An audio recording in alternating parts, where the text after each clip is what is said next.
250 کتاب اہل سنت کی، 250 چھوٹی کتابیں نہیں، معتبر اہل سنت کی کتابوں نے غدیر لکھی. غدیر 1 گھنٹے کا مضمون نہیں. ہمارے مذہب جعفریہ کے سب سے بڑے عالم دین علامہ امینی بہت بڑے عالم دین ہیں، انہوں نے 20 جلدوں میں کتاب لکھی الغدیر. 20 جلدیں، 20 والیوم ہے صرف غدیر پہ. 3 جلدیں اس میں صرف اسی بات پہ گزر گئی ہیں کہ ولایت کہتے کسے. ان سے 1 جلد پڑھی جائے تو میرا خیال ہے 365 دن چاہیے، اور 20 جلدیں لکھتی ہیں انہوں نے صرف غدیر پہ، صرف ایک عالم دین.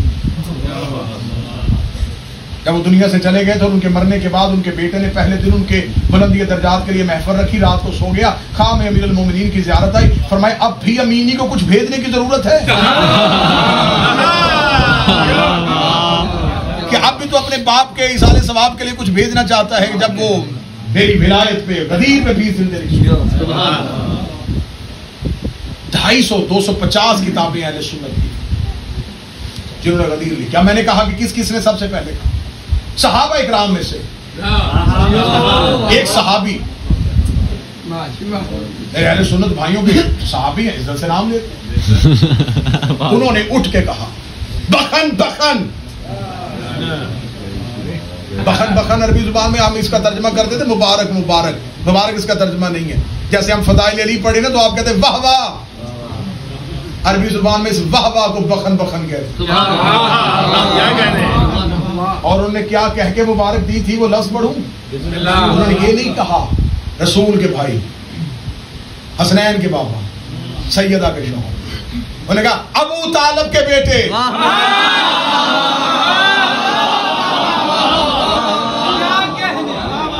لفظ پڑھ رہا ہوں پوری ذمہ داری کے ساتھ پڑھ رہا ہوں. بخن بخن یا ابن ابا طالب، اے ابو طالب کے بیٹے، واہ واہ، آج کے بعد تو ہر مومن مرد اور عورت کا ولی ہو گیا. لہذا صحابہ اکرام سے دین لینے والوں سے میری گزارش ہے، اس صحابی نے کہا تھا ہر مومن مرد کا علی ولی ہے. اب جو بھی مرد ہوگا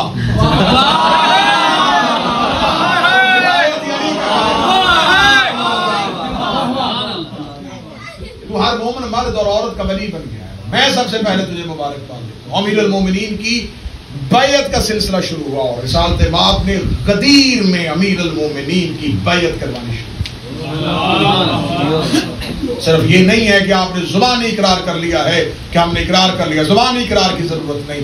آج مجھے علی کے ہاتھ میں بیعت چاہیے.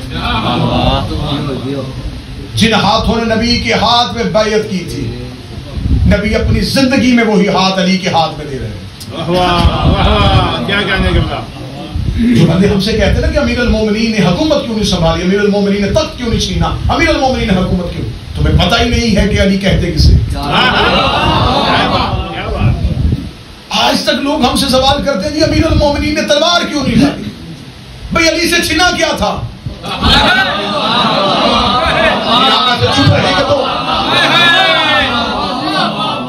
کیا چھینا تھا علی سے؟ تلوار نکالی جاتی ہے کہ کوئی چیز آپ سے چھین کے آپ کو کمزور کر دیا تھا. کیا ولایت چھین لی گئی تھی؟ اور یہ جواب میں نہیں دینے لگا، یہ خود میرے مولا امیر کی زبان سے نکلا ہوا جواب ہے، میں صرف پہنچانے لگا ہوں. ایک شخص نے آ کے کہا تھا یا علی آپ اپنے حق خلافت کے لیے باہر کیوں نہیں نکلتے، فلاں نے آپ سے خلافت چھین لی ہے. علی مسکرا کے کہتے کیا اس کا ہاتھ عرش پہ پہنچ گیا ہے؟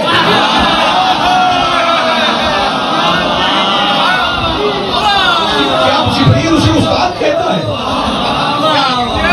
کیا وہ وسیع پیغمبر ہو گیا ہے؟ کیا اسے آسمان کی خبروں کا علم ہو گیا ہے؟ وہ شخص شرمندہ ہوا. علی مسکرا کہتے پھر اس نے مجھ سے چھینا کیا ہے؟ علی وہ تخت پہ بیٹھ گئے ہیں، فرمایا تمہارے تخت پہ.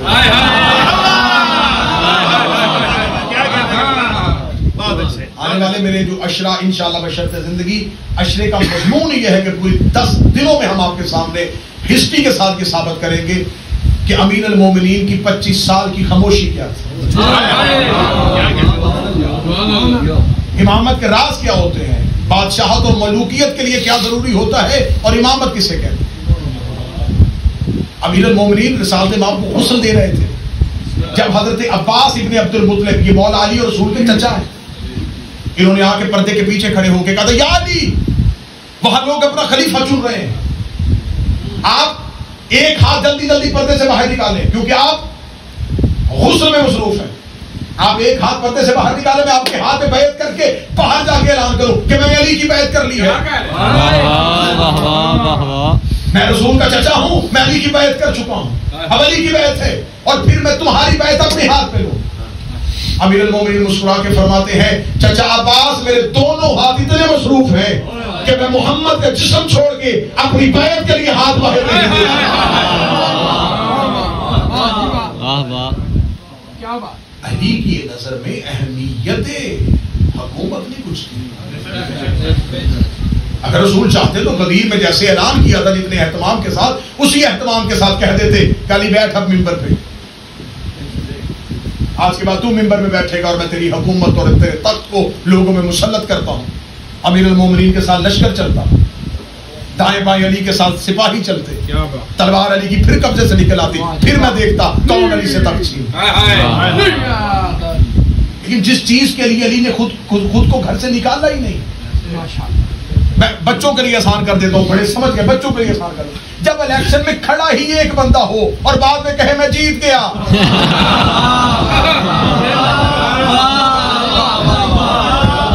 مقابلہ کن میں ہوتا ہے؟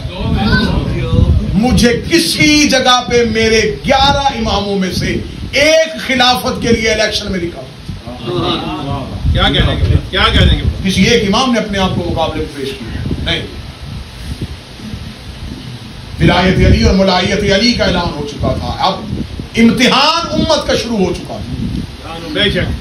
کیا کہنا، رسول اپنا امتحان مکمل کر چکے، مطمئن ہو گئے تھے حسنین کے نانا، اب جو میں نے پہنچانا تھا پہنچا دیا، اب ہے امت کا امتحان۔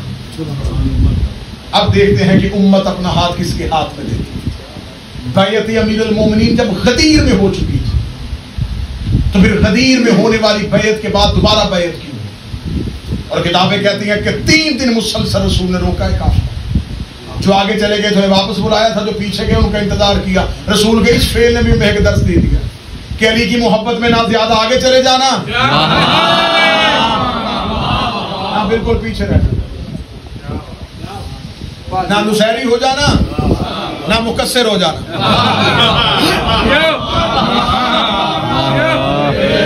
بس ہمارا قصور ہے کہ ہم نہ آگے گئے نہ پیچھے گئے، جہاں مصطفیٰ نے روکا تھا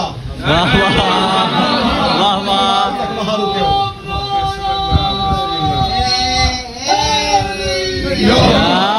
آخری سطروں پہ آ رہا ہوں، جشن ختم ہو رہا ہے، بالکل آخری سطروں پہ آ رہا ہوں۔ انشاءاللہ عشرہ محرم آپ کے سامنے ڈیوٹی ہوگی، نوکری ہوگی، اور مسلسل آپ کے سامنے مختلف معروضات پیش کی جائے گی۔ رسالت مآب نے اتنی دیر اتنی تاخیر قافلے کیوں کرا؟ اب میں کیونکہ جشن ابتدا بھی مسکرانے سے ہو اور انتہا بھی مسکرانے سے ہو، اسی کا نام جشن ہے۔ یہ آج تک ہمارے پاس جو فضائل پہنچا میرے نوجوانوں، جتنا ظلم ہر دور میں فضائل علی پہ ہوا، میرا خیال ہے اتنا جسموں پہ نہیں ہوا جتنا فضیلت علی پہ ہوا۔ کہ آپ ذرا سوچیں کہ علی کے مقابلے پہ حکومتیں بن رہی، علی کے مقابلے پہ حدیثیں بن رہی، مولا علی کے مقابلے پہ راوی بن رہے ہیں، مولا علی کے مقابلے پہ امام بن رہے ہیں، مولا علی کے مقابلے پہ تخت بن رہے ہیں۔ اتنا ظالم زمانہ، اتنا کچھ کرنے کے بعد اتنے فضائل ہم تک آ گئے ہیں۔ نہیں، اس بات کو صرف داد میں نہ گوائیے گا، اس کو سمجھیے گا۔ کسی دور میں تخت ہمارے پاس نہیں رہا، کسی دور میں کوئی میڈیا ہمارے پاس نہیں رہا، کسی دور میں کوئی شہنشاہیت ہمارے پاس نہیں، ہمارا قلم کسی دور میں آزاد نہیں ہوا۔ ہمارا قلم کبھی بھی مورخ نے آل محمد کی محبت میں یہ جو ہم تک فضائل پہنچے ہیں نا، کتب خانے جلے ہیں ہمارے، لائبریریاں لوٹی گئی ہیں ہماری، دریائے دجلہ کا پانی ہماری تاریخ سے سیاہ ہوا تھا، یہ جو ہم تک پہنچے ہیں کہ کسی ایک عارف، کسی ایک عالم دین کو قید میں بند کیا ہوا ہے اور وہ چاقو منگواتا ہے اور اپنی ران کو کاٹتا ہے اور اپنی ران کے خون کے ساتھ کتاب لکھتا ہے۔ اتنی ظالم دور کے بعد اتنے فضائل ہم تک پہنچ گئے کہ ہم سے وہ بھی پڑھے نہیں جا رہے. اور اگر کسی دور میں بندش نہ ہوتی پھر اتنا سوچے کہ کیا علی پڑھا جاتا. تقیہ کا دور، مذہب چھپانے کا دور، جہاں شوہر بیوی سے مذہب چھپا رہا تھا، جہاں کوئی کسی پہ اعتبار کرنے کے لیے تیار نہیں تھا، اس دور کے بعد بھی. اور میں پوری ذمہ داری کے ساتھ یہ بات، اور خصوصاً برطانیہ میں یہ بات ضرور کہوں گا کہ رسالت مآب نے اپنے آخری خطبہ حج میں مسلمان ہی نہیں، خطبہ غدیر پہ عیسائیوں کے لوگ بھی رسالت مآب نے خطوط لکھ کے بلوائے ہوئے. عیسائیوں کے وفد تھے جو حج تو پڑھ نہیں سکتے تھے، لیکن غدیر کے چوک میں وہ رپورٹنگ کرنے کے لیے آئے ہوئے، کیونکہ یہاں رسول نے اعلان کر دیا تھا یہاں اسلام کا منشور دیا جائے گا. وہ آخر اسلام کو دیکھ تو رہے تھے نا بڑی گہرائی کے ساتھ، یہ مکہ سے چلا ہے، یہ اتنی بڑی سلطنت بن گئی ہے، یہ سب کچھ کیا ہو رہا ہے، اتنی جلدی یہ اتنا اسلام کیسے پھیل گیا. اور انہیں پتا تھا کہ آخری حج ہے اور اس میں رسول جو مسلمانوں کا نبی ہے وہ منشور دینے لگا ہے. یہ منشور لینے کے لیے آئے. رسالت مآب نے عیسائیوں کو کیوں بلایا؟ پتا تھا ان کا پیچھا کسی نے نہیں کرنا، انہیں قتل نہیں کیا جائے گا، ان کا قلم نہیں چھینا جائے گا، ان سے کتاب نہیں چھینی جائے گی. پھر انہوں نے جو لکھا وہ آج بھی ہسٹری آپ کے پاس ہے. آپ فال آف دا رومن امپائر پڑھ کے دیکھ لیں، آپ سکسیسرز آف اسلام پڑھ کے دیکھ لیں، اور بہت خوبصورت جو نوجوان بچے بیٹھے ہوئے ہیں، اپالوجی فرام محمد، محمد کی معذرت. سبحان اللہ. بہت خوبصورت کتاب ہے عیسائی محقق کی لکھی ہوئی کہ آخری حج پہ رسول نے معذرت کی تھی کہ یہ اعلان مجھ سے نہ کرواؤ. اس نے پوری کتاب لکھ دی ہے غدیر میں کہ پروفٹ نے معذرت کی تھی یہ اعلان کروں گا تو اسلام بکھر جائے گا. جو خطرہ نبی کو تھا وہ اسلام میں ہوا، صرف علی کی شہنشاہیت کو تسلیم نہیں کیا. امیر المومنین کی ولایت کا اعلان ہوا اور یوں سارے کا سارا نکھر کے چہرے سامنے آ گئے. بڑا خوبصورت لفظ کہنے لگا ہوں، بہت سے کافر تھے جو اسلام کے نقاب میں چھپے ہوئے تھے. حضرت علی نے یوں چہروں سے لگا، اور خدا نے قرآن میں آیت بھیج دی واللہ یعصمک من الناس، اللہ تمہیں انسانوں کے شر سے بچائے گا.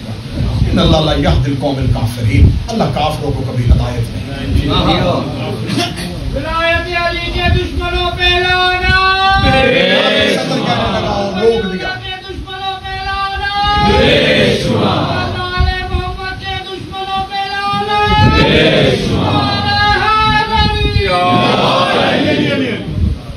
3 دن قافلہ رک گیا، اور 3 دن قافلہ حج کرنے کے بعد، اور خصوصاً حج و زیارات یہ 2 ایسی چیزیں ہوتی ہیں جن پہ لوگوں کو آنے کی بھی جلدی ہوتی ہے، جانے کی جلدی آنے کی جلدی سے زیادہ ہوتی ہے. حجاج کرام کو بڑی جلدی ہوتی ہے کہ جلدی جلدی پہلی فلائٹ جو جا رہی ہے نا اس میں ہماری سیٹ ہوتی ہے کہ اب ہمارا جو کام تھا جس کے لیے مقصد کے لیے آئے تھے وہ پورا ہو گیا، اب جلدی جلدی وطن پہنچ. انہیں بھی جلدی ہوتی ہے اور جو وطن پہ ہوتے ہیں. اور آپ یہ نہ سمجھے کہ یہ سارا کچھ اچانک 2020 اور 21 میں شروع ہوا، اس دور میں بھی فطرت انسانی. حجاج کرام حج کر چکے تھے اور اب جلدی تھی کہ وطن گھروں کو واپس پلٹے. رستے میں آ گیا غدیر. 3 دن بغیر پروگرام کے، وداؤٹ اینی شیڈول وہاں پہ رکنا پڑ گیا. اب گھروں میں بھی جلدی تھی، ابھی تک نہیں پہنچے، ابھی تک نہیں آئے. اور آپ دیکھتے ہیں کہ اگر کسی حاجی کی فلائٹ لیٹ ہو جائے تو وہ صرف مستا کی لیٹ نہیں ہوتی، وہ جہاں ان کے آنے کی خبر ہوتی ہے نا جی وہاں تک لیٹ ہوتی. اور جو لینے کے لیے ایئرپورٹ پہ کھڑے ہوتے ہیں سب سے پہلا سوال مجاہد شریف جو ہی حاجی صاحب باہر آتے ہیں نا وہ نہیں بتاتے کہ مکہ میں کیا دیکھا، مدینہ میں کیا دیکھا، وہ آتے ہی کہتے ہیں جی دوحہ میں لیٹ ہو گئی، وہاں سے فلائٹ پورے ٹائم پہ تھی. تو سب سے پہلے تاخیر کی وجہ بتاتے یہی ہے سب سے پہلے وجہ بتاتے دیر سے اس لیے پہنچے، تھوڑا انتظار کرنا پڑ گیا تھا، فلائٹ لیٹ آئی تھی، ہم تو گھر سے ٹائم پہ نکلے تھے، ایئرپورٹ میں بٹھا لیا گیا تھا، اس وجہ سب سے پہلے تاخیر کی وجہ بتاتے ہیں۔ پھر جو لینے کے لیے آئے ہوتے وہ گھر والوں کو فون کرتے پہنچ گئے ہیں، خیریت سے ہیں، اس وجہ سے لیٹ ہو گئے تھے۔ یہ وجہ صرف حاجی تک نہیں رہتی، وجہ بڑی دور تک چلے جاتی ہے۔ تھوڑی دیر کے لیے غدیر کے چوک میں روک دے، کہیں ایسے نہ ہو تھوڑی دیر اعلان سن کے چلے جائیں، گھروں میں جا کے بچوں کو نہ بتائیں، گھر والوں کو نہ بتائیں، وطن والوں کو نہ بتائیں، انہیں اتنی دیر تو روک لے کہ جب یہ واپس پہنچے کوئی پوچھے گا دیر سے کیوں آئے، تاخیر سے کیوں آئے، لیٹ کیوں آئے، تو پھر مجبوراً بتانا پڑے گا غدیر میں رک گئے تھے، اعلانوں کا منبر بن گیا تھا، رسول نے اپنے بعد علی کو ہمارا ولی بنا دیا۔